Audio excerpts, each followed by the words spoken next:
All right, guys, welcome to Strong Principles. I'm Rob Dela Cruz. I'm Larry Medina. And I'm Zach Bragg. All right, and this is Strong Principles. Been doing this for a little bit. We're based out of Vero Beach, Florida. And Rob, you are? I'm the owner of Vero Strength. Yeah, and I also work at Vero Strength. I'm the head coach. And I'm just a dude that hangs out with Rob and Zach. I get to, ask the questions that go over my head. So, But you do have some background in training. Yep.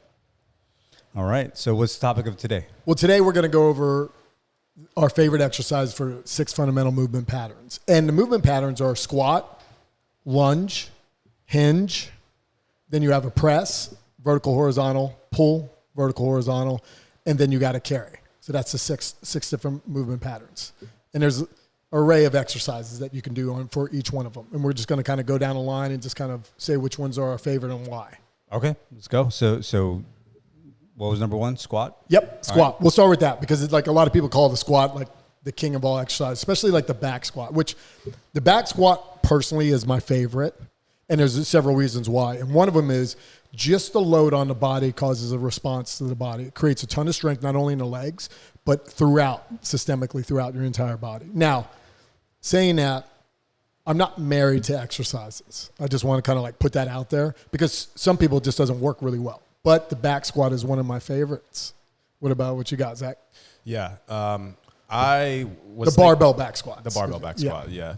I was thinking about this, and I was kind of going back and forth on what I would say my favorite, but I have to agree. I like the goblet squat a lot. I use it a lot just for teaching and training, especially from a beginner level.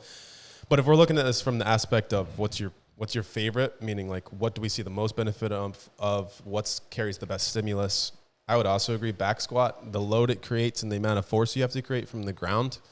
I would also agree. I would say back squat would be the number one. And why would we say it's number one? For me, I think it should be instilled in every single program. There's some squats where you could say doesn't necessarily need to be in a program, but I think for me, probably for you too, it should be in every single person's program when it comes to strength and when you're looking at the movement patterns. Yep. Yeah, and that makes total sense to me because to me, I've been fortunate enough to take care of elder folks, right? That lived with us, and I see the deterioration of when they get into their 70s, 80s, and it's gonna sound weird, but like even scooting across the bed, they couldn't do it. Yep. Because their legs would just slip.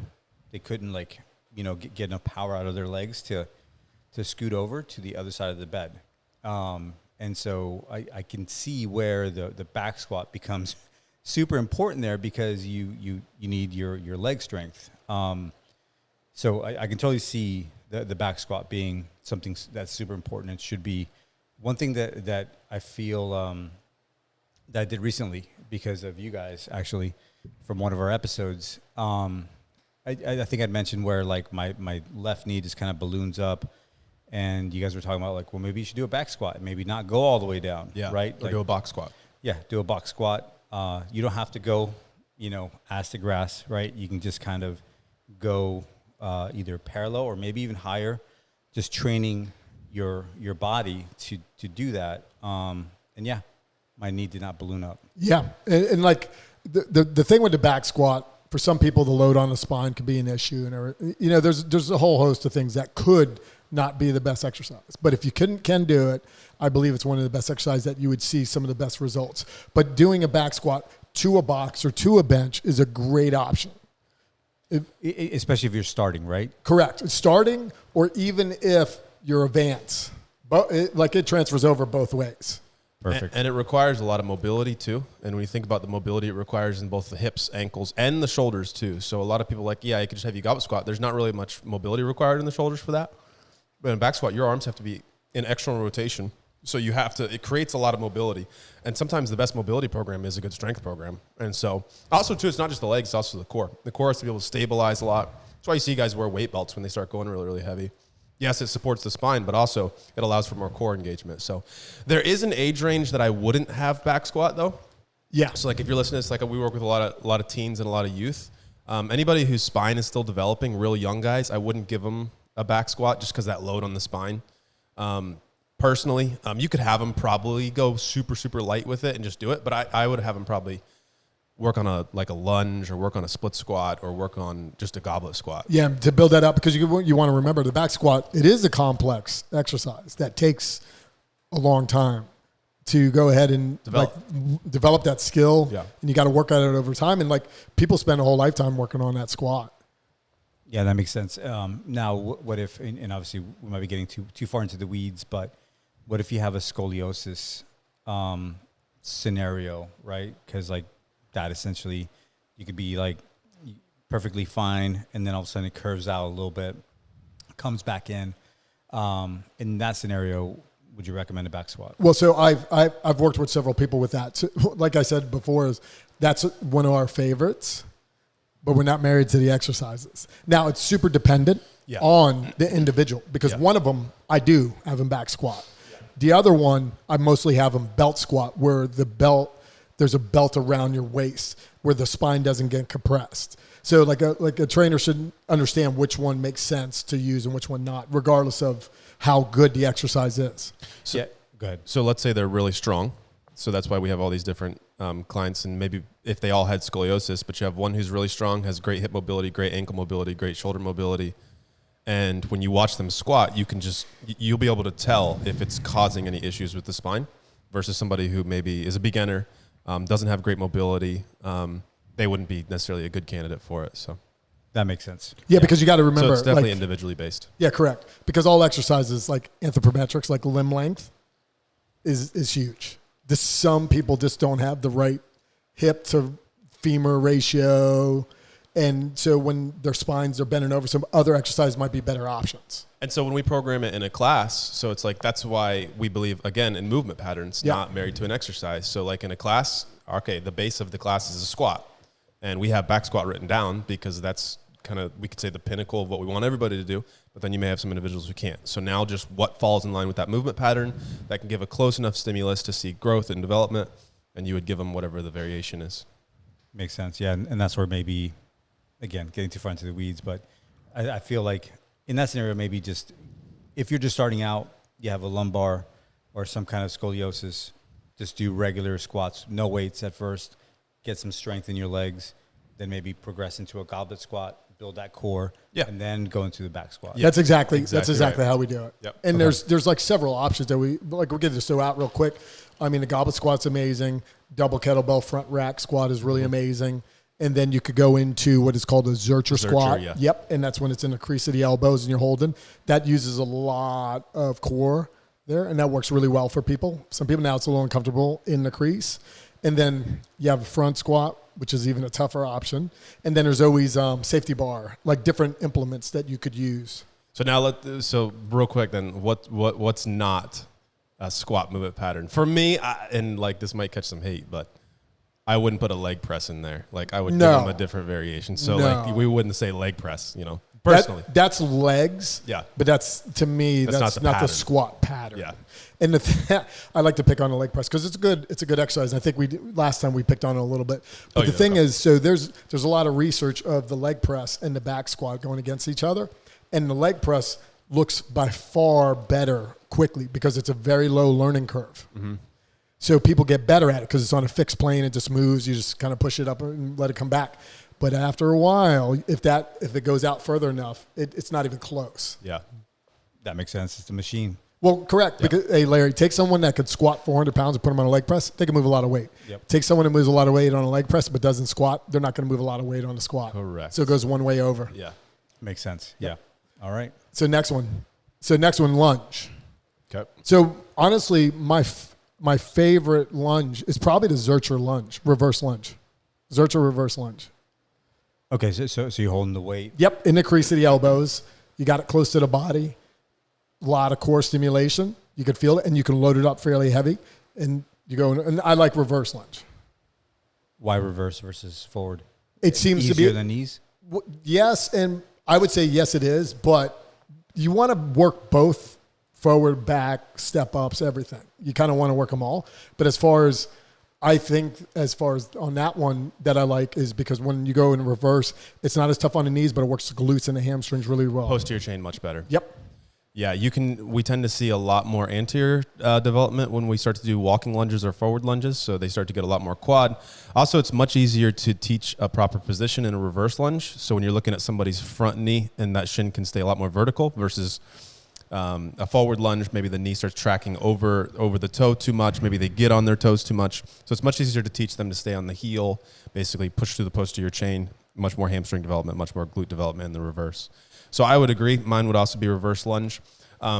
I like a single arm front rack, which again, very similar. But I pick single arm just because, again, going back to episode 2 when we talk about my golf specific stuff. So there's a lot of unilateral development that are involved there. So when you say single, you're talking about like a kettlebell in a front rack position? Kettlebell in a front rack. And just one side? Just one side. So is it contralateral or the same? Contralateral. Okay. Contralateral. So yeah, I like this, which means it's a cross pattern that the leg that's moving. Exactly. And so it applies a little bit more to athletes better, but again, we're talking about favorites, not so that's my favorite. So just one arm step back with a reverse lunge. And then also I like, if we can, we'll develop it to have a deficit. So have them stand on a plate or have them stand on something a little bit higher. And so when they step down, they're getting even lower. So they're getting a little bit deeper. So that would be the next variation of it. So that's my favorite. That'd be the advanced. Yeah. Okay. Yeah. That's interesting. Okay. Zercher is going to create a lot more tension, and it's going to be a lot harder for people versus a single arm front rack, I think. Yeah, so if we're looking at much it more from advanced. trying to just build a building strength, I would probably say Zercher, but we're talking about favorites. So, Yeah. So do you feel, and I'm keen off of the comment you made about the hamstring, right? Where going backwards versus forwards, you're going to develop more hamstring than you would quad. Because obviously I do see some people and they have like the huge quads, but then they have hamstring issues or other issues. So do we feel that development of hamstring is more important than the quad? And I know I might be getting into the weeds here, but... Well, I wouldn't say that. It's just when you start changing angles and start changing position when you move, it just kind of changes a little bit of where the signal is being sent. So like... When you're lunging or you're squatting, everything's kind of being used, and it's very like it depends on the person if they're using more glutes or not, and how deep the squat is, and the same thing. When you go reverse, a lot of times, and you can change the angle of your body position too to make it more glute or more hamstring too. Instead of being straight up and down, you're leaning over a little forward. So like that's all there. But when you take a step backwards, you can just feel more of the muscles in the posterior chain work. Now the quads are working too, so I'm not saying they're not working as much, but if you went forward, the quads would be a little more on. Yeah, and I think that's very individual. That question's very individual dependent because depending on their background, okay, so what are they? Do you have an athlete? Do you have a young kid? Do you have a mom just who's trying to get stronger? But then also it's dependent not just based off their background, but it's dependent on how they move. So if we can almost just tell right away if you come in and you're a quad dominant person. We call them, like I always say, quad dominant squatters. So they tend to engage the quads first. That's the mind-muscle connection is whenever they do an exercise for legs, their quads activate first. They need more hamstring work then. So versus somebody who maybe, and we don't see it too often, but somebody who's very posterior developed strong, so like very strong hamstrings, very strong glutes, then yeah, you would say then we need to do some more quad work. But I don't know. I tend to lean towards the posterior chain just because I work with a lot of athletes. That has to be strong. Controls a lot of motor skills in the hip. Controls a lot of stability in the knee. So I tend to lean with my training more towards hamstrings and glutes. We don't do any like quad focused work much, but that's just me. Yeah, and I just want to put this out there now. I mean, we're just saying our favorite exercises. Doesn't mean that's the only ones we use. Yeah. Because you want to use all the different exercises. You know, that's a big thing about having an exercise library. Makes sense. Yeah. So what the next one? So that was the lunge, and then we're going to go ahead and move to the pull. Okay. So we did squat, we did lunge, and then we'll do pull. Yep, we're doing pull. My favorite pull by far is the seal row. I don't know what that is. Okay, so now think about like not everybody does, but if you see a seal row bench, it's a higher bench. It's usually thinner, and you could prop it up. You can do this yourself too. It's a higher bench that's up there. You are going to lay on top of it. Okay. Your stomach's on the bench, and now a barbell is beneath you. So think like the opposite of a bench press, but you're pulling it to the bottom of the bench. Okay. That's called a seal row, and so that's a really good horizontal row. Because we got vertical and horizontal. Now I focus more on horizontal rowing. Are you laying flat down? Yep, you're laying completely flat on the bench. It's called the seal row because when you pull hard enough, your chest arches and your feet kind of come up and it looks like a seal a little bit. So why you pick barbell over dumbbell? I would say yes. I do like the barbell because you can load it up. Also, I like that. I like all chest supported rows because it saves the lower back. Yeah. Because we use the lower back a lot in squatting and other movements and hinging movements. That makes sense. Okay. So this one was kind of tough for me when I was trying to figure out what it was. So I would say my favorite is also a seal row, but I'll put it like this. I like a single arm. Yeah. Again, going back to like athletic background. So, and we've been playing around a lot more with single arm work. So, and I'll say this, it falls kind of underneath this tier. So bird dog row, quadruped single arm row. So you'd set up 2 benches and then have the knees on one side and one hand on the other bench. And then the kettlebell right in between the 2 benches and you'd row it. So bird dog row, single arm seal row, so chest supported row, or the quadruped row. So now he's getting into all these words that people are going to be like, what are we doing here? What's a bird dog? Okay, so bird dog is really advanced athletic type of row. So I would have him start off with chest supported seal row. So I'll say that that's my favorite because anybody and everybody can do that. So you lay on a bench, take a kettlebell or dumbbell, one arm, and you row it. And what you're going to find is it wants to pull you over. So now the tension that you have to create in your core and in the opposite side of your body to be able to stabilize, to not fall over and row it. And then I tend to see a lot more lat engagement with that. So bird dog row then is the next variation of that. Well, actually, the next variation of that would be a quadruped row. So like I talked about, you got the 2 benches, knees down on one side, hand down on the other, and then you row. So that's the next variation. Requires some little bit more stability. Bird dog row would be where you have one single bench. Okay. So if you were to put your knees on top of the bench and put both hands down on the bench, so now you're in this a regular weight bench. Yeah, regular weight bench. Okay. So now you're on hands and knees, right? What you would do is you would take the dumbbell. Okay, so let's say you're working your right arm. So you got both knees on the bench, one hand down on the bench.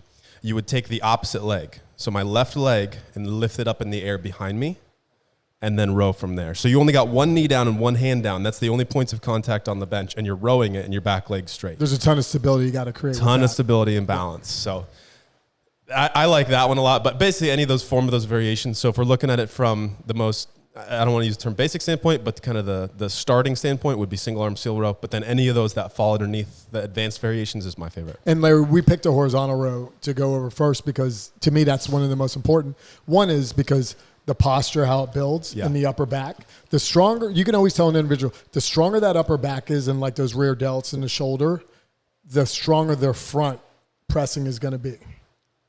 Oh, you can always tell. So that's why we focus on that a lot. And then we focus on the horizontal, then we look at the vertical which is like pulling up and down. Pull down, pull Correct. up. Yeah. Okay, that makes sense. And the pull-ups are great, but the reason why that wasn't my favorite was because one is pull-ups can actually affect your posture because the way that lat connects, it can turn them shoulders a little forward. Yeah. Oh, really? Yep. Yeah. So just think about when if you just put your arms like this, and so you think about your chin coming above the bar and your arms if your hands are in front of you and you're at that top position where your hands are above the bar, your shoulders can still move forward. And for people who are weak in the back and we have them try to do a pull-up, they're getting a lot of bicep, they're getting a lot of shoulder, even some chest. So it's not exactly targeting the upper back the way we want. So we would put them on a horizontal type of row or pull first. Yeah, I'm probably 2 horizontal rows to 1 vertical. Yeah. And not that I don't think vertical is important, but especially with individuals, when I look at them and they're tight in their shoulders, I'm going to minimize using that movement pattern. Interesting. Okay. That makes sense. Yeah, it puts the humerus in a much better position. So when you're pulling, then you're actually pulling the shoulder back versus doing a pull-up, which could pull your shoulder back if you do it correctly, but there's still a chance that those shoulders round forward, which would then put the shoulder girdle in the wrong position. A lot of thought into this. Yep. There's a lot of thought into this. And it's funny, like, because like for me, I was thinking like, pull up. That's what most people would think pull up. I would have thought pull up. Yep. Because that's a standard, right? Like in my estimation, like if I'm in a life-saving situation, I want to be able to do a pull up. Yep. Right. So in my head, that makes sense. But I never thought about as you're working out and doing different things, like what is good overall? Because like to your point, you do use your lower back for almost everything. And then most people suffer with a lower back issue because they sit all day or they don't do, there's a lot of thought into what you guys are saying here. Well, and think about it. So you work basically a desk job, right? So everything that, and most commonly in society, everything everybody does is forward. We look down at our phones, we move forward, our hands are forward when we're typing or whatever we're doing. So not many people pull to go backwards, so working the opposite way. So that's why horizontal pull, I think, is king. Yeah, I mean, that's the one we concentrate on the most. Awesome. Okay. Now we're going to presses now. Okay. So then same thing. You got horizontal, and then you got vertical press on both of those. Okay. This is where we're going to start getting a little different, I think. So we were pretty similar leading up to this point, but go ahead. All right, well, before we do, I know we try to keep this to about 20 minutes. So Yep. we want to make it a part 2. Do we want to jump into two?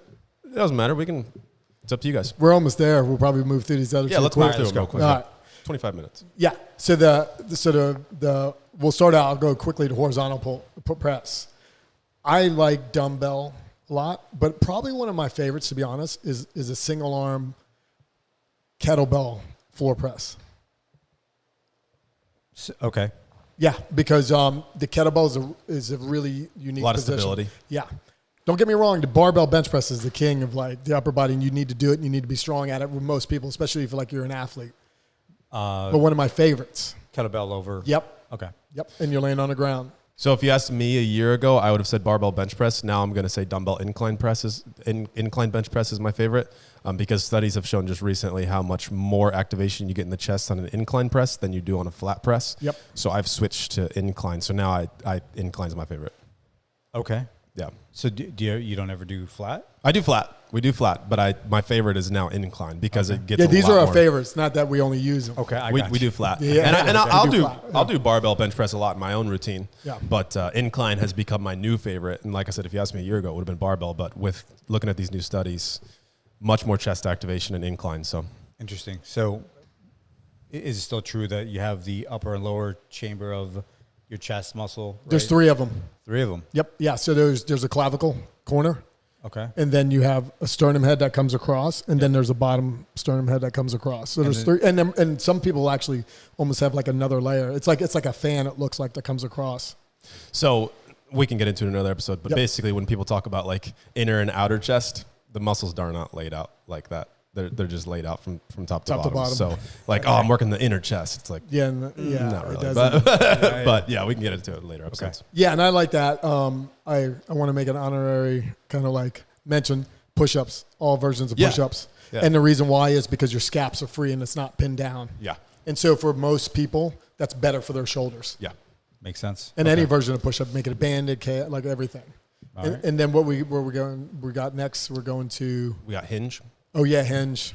One of my more favorite is the trap bar deadlift.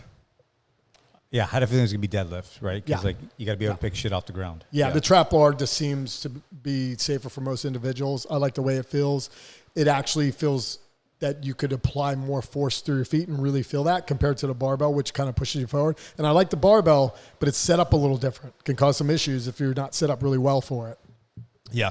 I'm actually surprised. I thought you were going to go barbell deadlift. I was going trap bar too. Trap bar deadlift's also my favorite. My honorary mention though would be like a single leg RDL.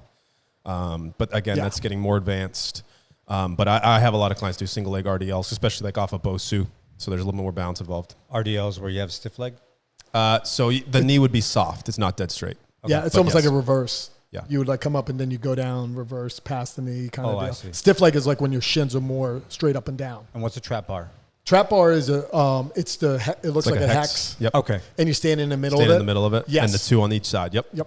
2 And handles on each side. It's amazing. A little easier to set people up in a good hinge position on a trap bar than a barbell. Yeah. Barbell's difficult. People What's have in a hard front of time. you? Yep. I used to when I was doing it back in the day. Yeah. I had like scars Yeah. up against my shin just because I was like, I gotta hit the shins. Yeah. Yeah. And like it would like literally like you could kick me in the shins and it wouldn't hurt. Yeah, trap bar is my favorite, and you can apply that force. You can feel that force through your feet standing. And barbell's good, but we like trap bar. It's kind of funny because I found one in Melbourne for like $30. Oh, yeah. I You I'm get gonna it for a decent price. I think I'm gonna go get it. Yeah. Today. That's a good Oh, call. I would definitely get it because I tell you what, we used to use them way back when, but they would just sit in the corner. No one would ever use those things, like All right. back when I was younger. All right. So we did squat, push, pull, Hinge. lunge. Last one's carry. Carry, farmer's carry, heavy farmer's carries are my favorite. Okay. Yeah. So All right. So what's yours? Okay, so mine's also farmer's carry, but a specific way. I like mixed weights. So I like one kettlebell heavy and then the other kettlebell at half the weight. So it'd be a mixed farmer's carry. Zach's always trying to up me. I could just see. He's trying to make it more difficult. There's what's wrong with the regular farmer's carry. And then what? You switch? And then you switch. Yeah. So let's say you got a 100-foot mixed grip farmer's carry. So you got one kettlebell heavier, one lighter. You walk down 100 feet, switch, walk back. The reason why is actually, so this is for me personally, I get more activation in my obliques, so it's a little more unilateral than I would with just dual. And with a dual heavy carry, I tend to get a lot of grip and a lot of shoulder. I personally have a harder time engaging the core. That's just me. That, like, Rob could probably engage the core, no problem. But with the mixed grip, I feel a lot better there. So it depends on what you're trying to do, again, but. I see what you're saying. Now, it's kind of funny because I heard you guys talk about farmer's carry recently, so I started incorporating that into my own I think it's underutilized tool by a lot of people. Like legs, shoulders, core, grip, everything's involved. It's all involved. And Yep. the other thing It's too, as functional as it gets. yeah. And if you want your clean to get better, your grip's got to get better. Oh, yeah. Right. Like If you want any exercise to get better, your grip's yeah. got to get better. Your grip's got to get better. And so, but the other day it was thundering, and I just have like a little small garage, so I just kind of was like, we'll just hang out in here. Well, yeah, and also don't forget about holds.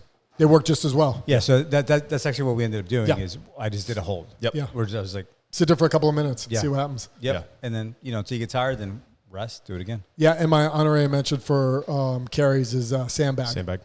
Front bear hug, heavy sandbag. Okay. So it's like a ruck. Heavy loaded. Yeah, it's just right in front. It'd be in front of you. Yeah, you bear Not hug behind it. you. Yeah, and the thing is, like with the farmers carry and the sandbags, they transfer over to like real world application. Big time. Yeah, and like if you're like the Olympic lifts and all this and squatting heavy, that's great, but there's a lot of skill development in those. And not that there's not skill in those other ones, but if you can pick up a 200-pound sandbag and move it to the other side over there, you strong. Yep. There's no way around it. And there's a certain way you have to pick it up Yep. too. But yeah, Yeah. it's a good exercise. Yep. Strongman stuff. Yep. All right. All right. That was great. Those are our Thanks favorites. for tuning in. This has been Strong Principles. Thanks, everybody.